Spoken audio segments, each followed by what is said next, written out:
vyzerať anglické slová. Inak povedané, naučili ich rozoznávať, ktoré štvormiestne skupiny písmen sú slová a ktoré sú len nezmyselné zhluky písmen.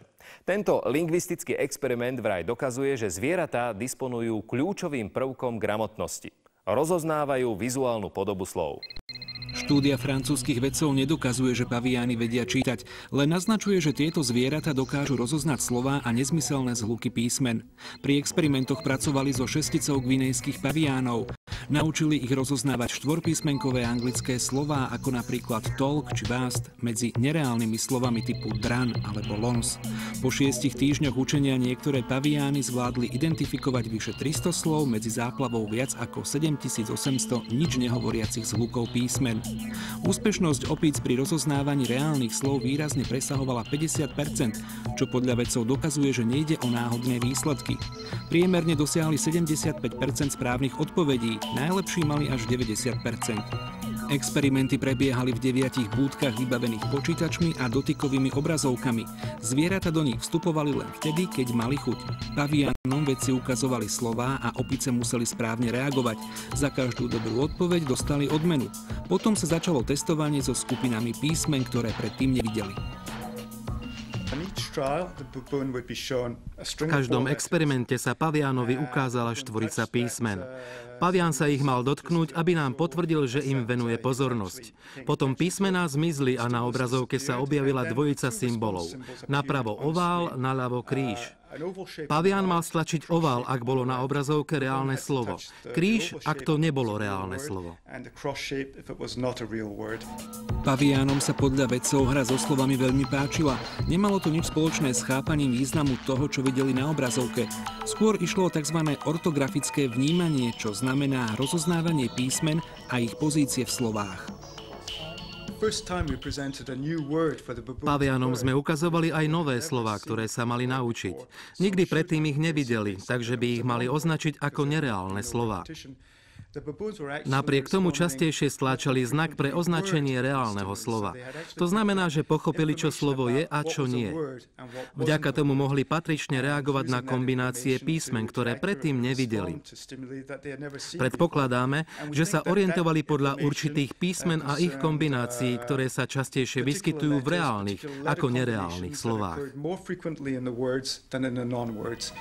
Cieľom tejto štúdie nebolo testovať zvieraciu inteligenciu. Vedcom išlo o skúmanie toho, ako sa mozog učí čítať. Výsledky naznačujú, že mozog zvládne prvé kroky procesu čítania aj bez hovorenej reči. Paviány predsa žiadny jazyk nemajú. Podľa nás je toto prvý krok procesu čítania. Hovoríme tomu autografické spracovanie. Súvisí to s umiestnením písmen v slovách. Je to nejaká schopnosť, ktorú s nimi zdieľame. Je to prastará schopnosť, ktorú zdieľame aj s inými druhmi. Schopnosť rozoznávať bežné objekty. Čítanie je veľkou hádankou pre neurológov už dlhé roky. Keď ľudia začali čítať pred asi 5000 rokmi na Blízkom východe, rozšírilo sa po svete tak rýchlo, že nemohlo byť podmienené nejakými genetickými zmenami alebo vznikom nových častí mozgu. Tie sa tak rýchlo vyvinúť nedokážu. To naznačuje, že schopnosť čítania bola už zakódovaná v existujúcich a teda prastarých mozgových štruktúrach, ktoré zdieľame s ostatnými živočíšnymi druhmi. Podporujú to aj experimenty z roku 1982, kedy vedci dokázali, že holuby sú schopné sa naučiť a rozoznávať všetkých 26 písmen anglickej abecedy. Pozemské oceánske prúdy oživili v mimoriadnych detailoch animátori z Goddardovho centra vesmírnych letov americkej vesmírnej agentúry NASA. Animované video je najnovším výsledkom programu, ktorého cieľom je priblížiť vedecké satelitné údaje širokej verejnosti, ale aj politikom. Oceán v nekonečnom pohybe je názov animovaného filmu, ktorý ilustruje hladinové prúdy pozemských oceánov medzi júnom 2005 a decembrom 2007. Toto video vzniklo na základe satelitných údajov a špičkového počítačového modelovacieho systému s názvom ECHO 2. Som vedecký vizualizátor. To znamená, že zoberiem dáta zo satelitu, použijem určité modely a snažím sa tie dáta premeniť na obrázky, ktoré sú pochopiteľné pre ľudí, aby porozumeli, čo tie dáta predstavujú. Systém ECHO 2 spracováva satelitné a pozemné dáta o teplote vody, smere vetra, topografii oceánov a ďalších faktoroch. Na ich základe potom vytvára približnú predpoveď budúceho vývoja. Táto informácia sa dostáva do rúk animátorom z NASA. Vizuálne zaujímavá prezentácia nie je len výsledkom animátorských zručností, ale aj obrovského počítačového výkonu.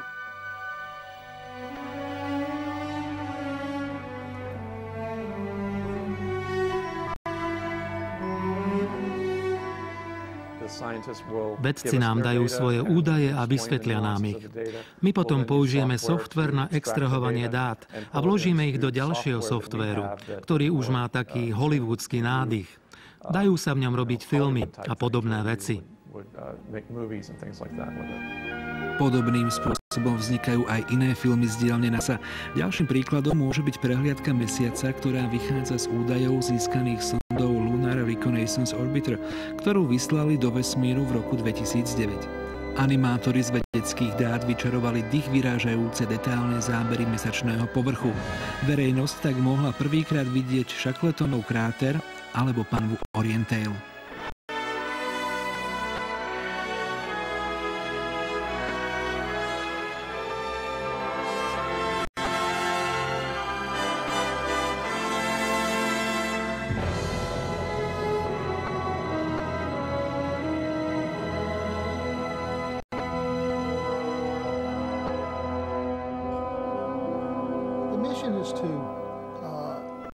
Naším poslaním je zachytiť prácu vedcov tak presne, ako je to len možné a urobiť ju zaujímavou. Verím, že pre vedcov sú ich dáta a ich práca naozaj vzrušujúce. Po rozume im toho chodí mnoho. My to musíme vytiahnuť von a vizualizovať.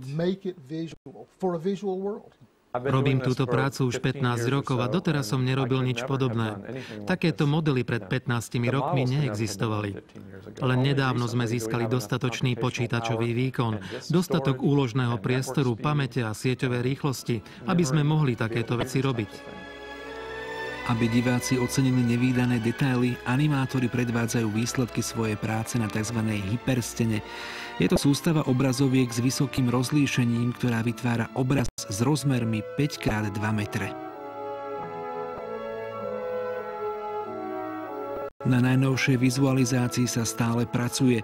Je to zobrazenie bombardovania Zeme elektrónmi, jónmi a atómami slnečného vetra počas solárnej búrky. Ukazuje zahalenie našej planéty do oblaku energie, vďaka čomu vznikajú podmienky pre vznik polárnych žiar.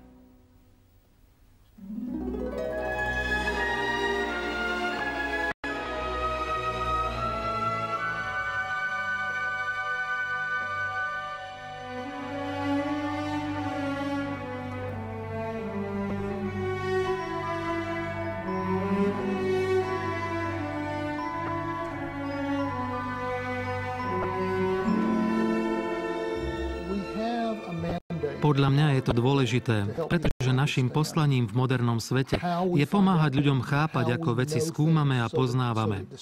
Na základe toho poznania sa môžu robiť rozhodnutia. Môžeme si vážiť našu planétu. Niektorí tvrdia, že si nevážime to, čo máme. Toto by mohlo pomôcť. Myslím si, že radosť z pochopenia, ako niečo funguje, je úžasná. Animátorský tím NASA za ostatné roky vytvoril stovky vizualizácií, ktoré ilustrujú planetárnu a klimatickú vedu, inak existujúcu len vo forme suchých dát. Klimatické fenomény, ako sú napríklad globálne teplotné anomálie, sú teraz dostupné ako animované filmy a ich kvalita sa neustále zlepšuje. Animátori tvrdia, že o ďalších 15 rokov dosiahnu tieto vizualizácie také detaily, o akých sa nám dnes ani nesníva.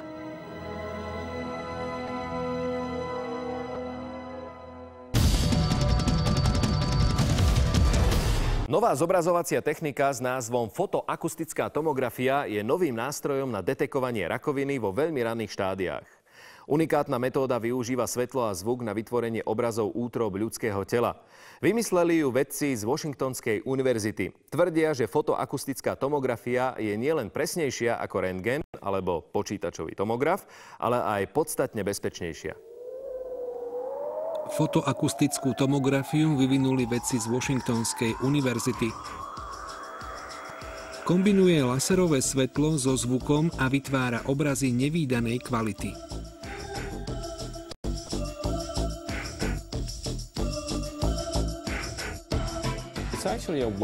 Je to vlastne metóda na detekovanie optických prvkov pomocou zvuku. Na optický prvok teda nepozeráme, ale ho počúvame. Svetlo nedokáže preniknúť dovnútra ľudského tela. Absorbujú a rozptýlia ho tkanivá.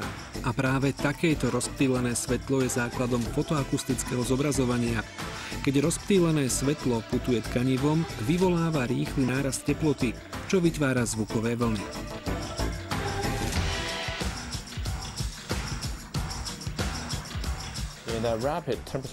Tento rýchly nárast teploty generuje nárast tlaku.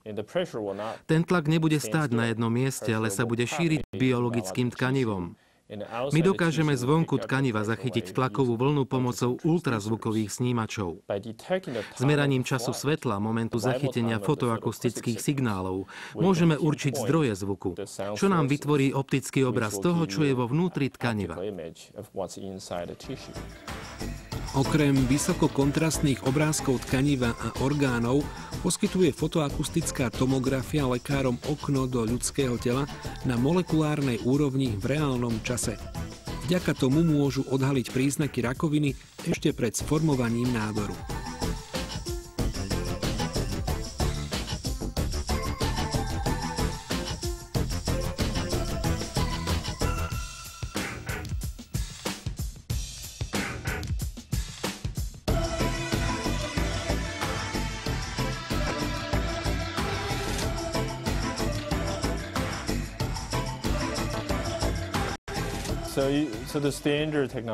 Štandardným vyšetrením pre rakovinu prsníka je mamografia. Veľký problém je však v tom, že sa pri nej používa ionizované žiarenie a okrem toho dáva aj veľa falošných poplachov. Viete si predstaviť, čo taký falošný poplach môže spôsobiť.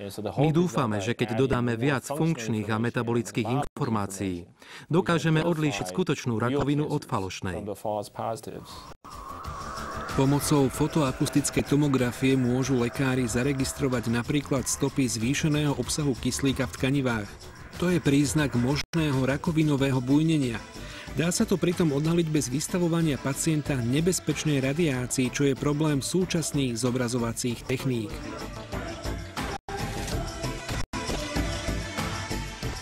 Fotoakustickú tomografiu teraz vedci skúšajú na reálnych pacientoch v klinických testoch. Potom sa ukáže, či dokáže zachraňovať životy v praktickej medicíne.